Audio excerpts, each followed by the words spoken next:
मनवा ना लागे जी मम्मी अगने में मनवा ना लागे जी मम्मी अगने में मनवा इन जइहा बाबू पापा जी के संगवा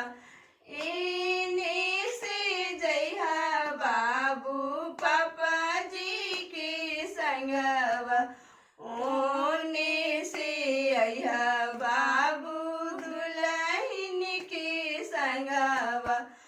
ओने से अइहा बाबू दुल्हन के संगवा लाग जाए तो जी बाबू को हबर में मनवा लाग जाए तो जी बाबू को हबर में मनवा जुड़वा पहिर बाबू गुरथिन अगनवा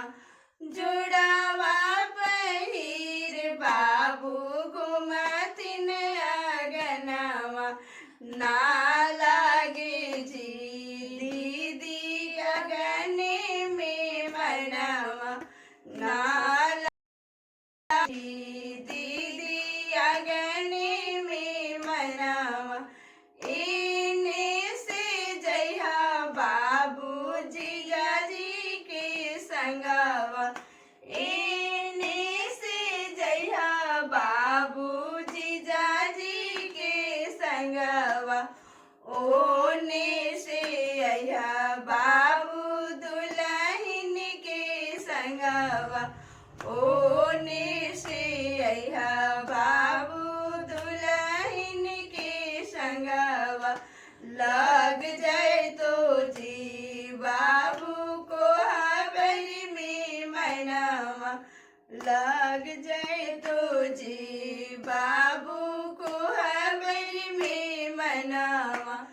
चनवा पहिर बाबू गुरथिन अगनवा घड़िया पहिर बाबू घुमथिन अगनवा ना लागे जी फूवने में मनवा ना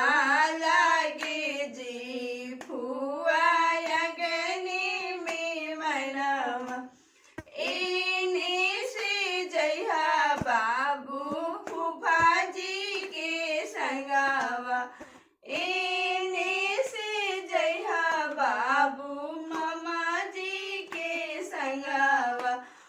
ओने से अइहा बाबू दुल्हन के संगवा ओने अइहा बाबू दुल्हन के संगवा